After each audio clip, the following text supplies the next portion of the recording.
pagitan ng hangin at ng hinto, ang iyong boses ay pira-pirasong ginto. Inip na relo sa luma nating kwarto,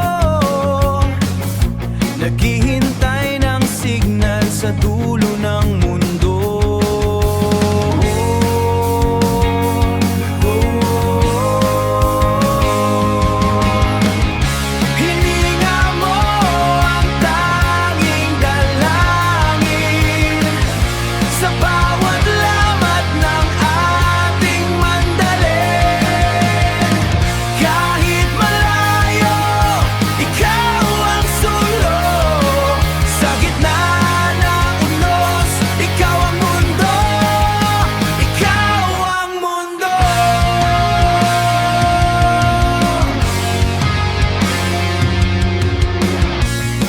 Ang pinto ngunit walang dadaan, binabasa ang dating mga kasulatan.